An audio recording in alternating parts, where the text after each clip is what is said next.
Caimin. Oh, Caimin. Caimin. Oh, tinggal di mana, Bu? Yang di Sunda. Baru sekali kemarin. Ya.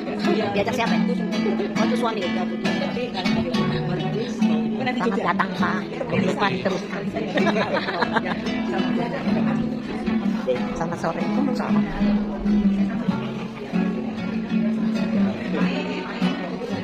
Senyum dong, Yen. Wah, Licu. Cantik. Berangkatnya bareng-bareng sih. Enggak. Percaya sih dari situ. Dia lagi terima tamu. Tidak ada batu satupun yang bertumpuk di atas batu yang lain. Itu kenapa, Pak? Kok bisa berantakan begitu? Kenapa? Kan itu tabut Allah itu kan dilapis dengan emas. Rumah Tuhan ya. Iya. Ya, cuman ini kan memang cuma perumpamaan doang. Sebetulnya baik Allah sesungguhnya adalah kita. Ini. Nah itu saya tanya mau nanya itu tuh, batu tidak tertumpuk pada batu yang lain. Kenapa itu? Itu kan dihancurin ya kalau mau tidak itu ya. Ada apa itu bisa nggak ada satu batu pun yang tertumpuk? Kalau sekarang kan pakai semen, Pak. Ditumpuk pakai semen. Kalau dulu itu udah dilapis sama emas loh, Pak. Tahu nggak, Pak? Coba mohon dikasih tahu dah. Jadi kalau bangunannya itu yang lapis emas itu adalah tabutnya. Tabutnya yang lapis emas. Bukan temboknya, Pak. Nanti mungkin emas, Pak. perlu dipertanyakan ya, saya tidak bisa jawab itu, jadi supaya tidak salah menjawab itu. Jadi kenapa kok harus semuanya harus dihancurkan, tidak ada satu batu pun? Saya tidak mau mengeluarkan analisa pikiran saya ya gitu. Tapi prinsip atas Matius 24 ayat 1 dan 2 itu adalah pola ibadah sudah tidak, pola satu imam bicara dengan Bapa sudah tidak, sehingga kita semuanya boleh direct bicara dengan Bapa di surga. Langsung, Pak. Langsung, tidak via lagi. Kalau via lagi nanti Bapak harus bayar, Pak.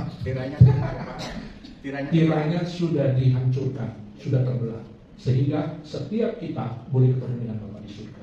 Nah, banyak pengertian ini yang kita tidak tangkap. Akhirnya kita nitip doa. Seakan-akan doa pendeta dalam pengertian imam, padahal imam itu kita gitu ya. Imamat yang rajani itu adalah kita. Imamat lama sudah tidak ada, gitu. Ya, mungkin seperti itu, Pak. Nanti kalau kelas Pak Jek tolong dicatat supaya tanya kepada mereka yang lain, Pak Jek. Saya sih jawabannya udah ada, Pak. Jadi maksudnya Anda bertanya saya menjawab. Iya, Pak. Boleh.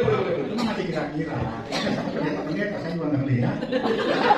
Beberapa ribu tahun yang lalu, maka pendeta-pendeta yang sering dulu kan rame. Pendeta apa tuh? Udah nongol ya. Pendeta yang lain-lain banyak cerita katanya di dalam bata itu emasnya pada meleleh masuk. Karena kan dibakar sama itu Benefitus. Jadi emasnya itu meleleh masuk ke dalam bata-bata. Nah ini orang-orang tongkelin, Pak. Ditongkelin sampai habis tuh emas. Jadi kan pasti nggak ada numpuk di atas batu kan. Orang masnya diambilin. Kira apa ini? Harga emas lagi naik, Pak. Terima kasih, Pak.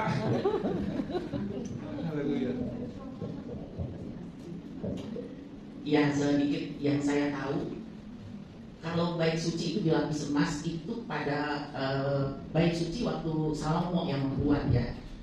Terus kalau nggak salah waktu Sedekia atau siapa ikut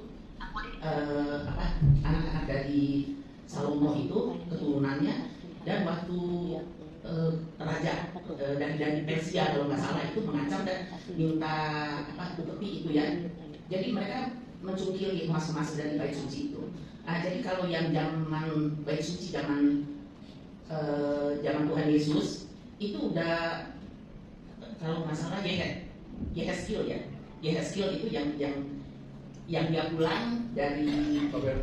Ya, dari Babel, minta izin untuk membangun bait suci. Jadi bait suci yang kedua itu nggak dilapisi emas lagi. Itu hanya kayu-kayu gofir dan itunya. Jadi sudah nggak ada lapisan emas lagi. Kalau yang zaman Tuhan Yesus hanya hanya tabutnya aja itu yang dilapisi emas. Yang saya tahu begitu ya. Seintinya saya waktu saya baca seperti itu. Setahu saya ya, kira-kira seperti itu. Oke, puji Tuhan. Ya. Saya lebih konteksnya itu adalah ke makna. Kenapa bait suci itu harus diruntuhkan? Kenapa? pola imamat sudah tidak ada. Makna atas sharing hari ini, supaya kita semuanya sadar bahwa imam itu adalah kita ini adalah imam, begitu ya. Yang selama ini masih dipraktekkan seakan-akan yang afdol itu adalah pendeta yang berdoa. Jadi mulai malam hari ini Bapak Ibu Saudara dengan saya punya otoritas yang sama. Kecuali Bapak Ibu Saudara ya, Bapak Ibu Saudara hidup tidak, nah itu solid kan, begitu ya. Jadi kalau kita sudah hidup kudus, hidup suci, Bapak Ibu Saudara, dan Bapak Ibu Saudara melayani, percaya Bapak Ibu Saudara, saya banyak pengalaman tentang hal itu. Ya. Oke, mungkin seperti itu. Ada yang lain Bapak Ibu Saudara? Ya, silakan Bapak. Masih ada lagi.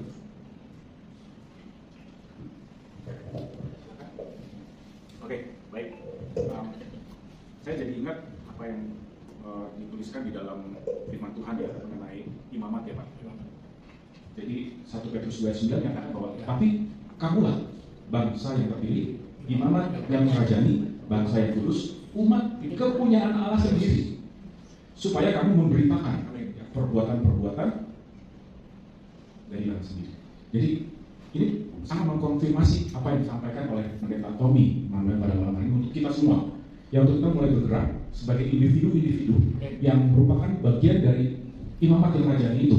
Ya, jadi nggak pandang siapapun kita saat ini, siapapun di kita itu nggak masalah, ya. Tapi bagaimana peran kita ya di dalam membangun tubuh Kristus, ya, sesama tubuh Kristus, ya. Kita bukan minta diperhatikan atau menuntut sesuatu, tapi bagaimana kita memperhatikan orang yang ada di depan kita, siapapun dia. Ya, nah itulah peran yang harus kita ambil masing-masing. Terima kasih Pendeta Tommy. Jadi malam hari ini saya yakin kita semua sudah mendapatkan berkat, dan sungguh ada hal yang baru yang saya juga baru mendengar, sesuatu yang diungkapkan, dan saya percaya begitu banyak rahasia firman Tuhan yang kita perlu gali, ya, dan itulah memang yang menjadi kekuatan kita. Ya, waktu firman itu hidup dan tinggal dalam kita, dengan itulah ya, kita akan menjalani hari-hari kehidupan kita sampai nanti Tuhan panggil kita. Ya, saya jadi tadinya udah berpikir, wah ini udah usia-usia pensiun ya. Tapi tadi Pak Tuhan bilang 58 baru jadi CEO, waduh mantap nih. Tapi ya, kalau itu why not gitu ya. Dan kita semua juga punya peluang untuk kita bisa tetap berkarya dan berarti ya bagi sesama kita, dan itu terutama untuk kemuliaan nama Tuhan. Amin. Terima kasih. Amin. Puji Tuhan. Puji Tuhan. Oke. Kita mau foto bersama ya sekarang, Bu Esther. Ya. Baik, kalau begitu kita susun tempat kita di sini. Yang spot yang paling favorit adalah di sana. Ya.